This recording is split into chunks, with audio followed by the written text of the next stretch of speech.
Genesis Foundation. The next day, John saw Yeshua coming toward him and said, "Behold the Lamb of Elohim who takes away the sin of the world." The Bible is made up of 66 books of different genres and was written by more than 40 people over a period of 1,500 years. We might expect there to be divergences and contradictions among the various authors. However, what we observe when studying it is unanimity. Moreover, there are parts of the Bible that cannot be understood without consulting other parts of it. We are going to study a principle of interpretation that will help us discover the meaning of a symbol or parallelism by traveling through the entire Bible. The principle of first mention. Genesis 22, love and the lamb. Whom you love, where is the lamb? Genesis 2:3, death and the serpent. You will certainly die. The serpent was more crafty. The principle of first mention. Yeshua Messiah is the same yesterday and today and forever. Every learning course begins with a first lesson. It typically outlines the principles that will underpin the subject matter. In the Bible, we find this first lesson in Genesis there. Many keywords appear for the first time, helping us understand the plan of salvation throughout the rest of the Bible. Elohim does not change. His word does not change. Therefore, there are no contradictions in the Bible.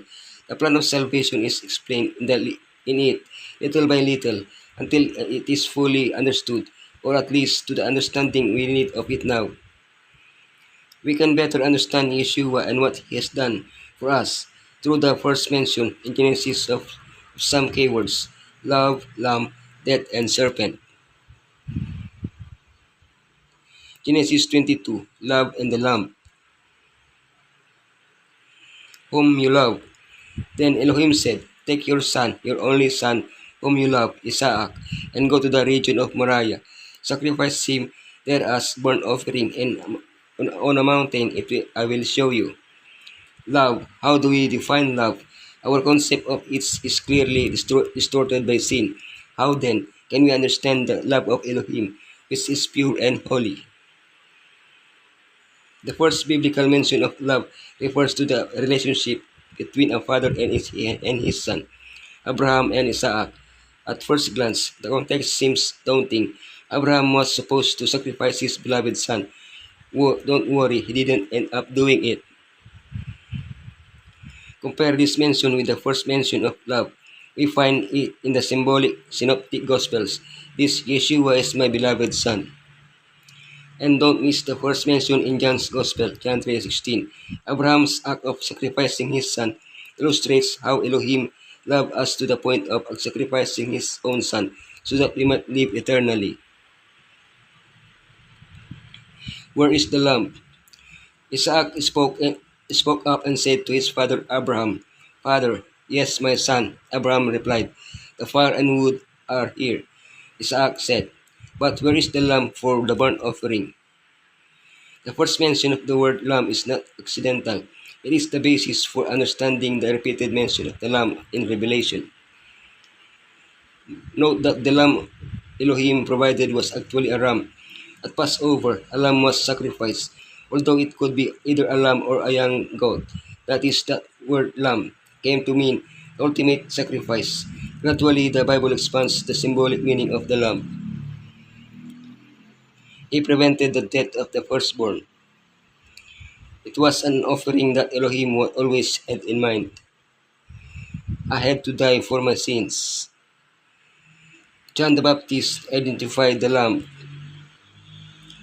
It's no wonder Revelation doesn't explain the identity of the lamb. The lamb is Yeshua, who was sacrificed for my sins, and who always intercedes for me with the Father. It had been difficult even for the angels to grasp the mystery of redemption, to comprehend that the commander of heaven, the Son of Elohim, must die for guilty men. When the command was given to Abraham to offer up his son, the interest of all heavenly beings was enlisted. With intense earnestness, they watched each step in the fulfillment of this command. When to Isaac's question, "Where is the lamb for a burnt offering?" Abraham made answer, "Elohim will provide himself a lamb." And when the father's hand was stayed at as he was about to slay his son, and the ram which Elohim had provided was offered in the place of Isaac, then light was shed upon the mystery of redemption, and even the angels understood more clearly the wonderful provision of that Elohim had made for man's salvation. Genesis 2:3, Death and the Serpent. If you will certainly die, but you must not eat from the tree of the knowledge of good and evil, for when you eat from it, you will certainly die. Elohim was the first to mention death, but death could only exist as a consequence of sin. Death is often associated with old age, but the first recorded death was that of a young man, Abel. He, though a righteous man, died at the hands of an unrighteous man. History was repeated centuries later, when the righteous one died at the hands of the unrighteous. Unlike Abel, Yeshua, who could have prevented his death, allowed himself to be killed. Yeshua did what Abel could not. He conquered death, and as Revelation 1:18 shows, he received the keys of death with which he could open the tombs, hell or Hades.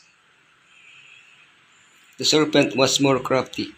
Now the serpent was more crafty than any of the wild animals the Lord Elohim had made. Revelation presents a dragon. It also tells us that this dragon is a symbol of Satan. In identifying the symbol of the dragon, he adds a new symbol. Satan is the ancient serpent. Which serpent is he referring to? Of course, the first serpent mentioned in the Bible. In Eden, Satan, the serpent, deceived the whole world, Adam and Eve. In Revelation, we are reminded that this has been his purpose throughout history, and that it will be his special target at the end of time. He will even attempt to deceive everyone in the very presence of Elohim. How can we defend ourselves against his tricks? One way is to study how he first did it. His basic tactics haven't changed over the centuries. The gospel is revealed in all the prophecies of the first advent of Messiah as the Savior of men. Every act of the old dispensation to turn men away from sin or to bring them to forgiveness was done with reference to the Savior who was to come. He was the stepping stone by which man was to be exalted.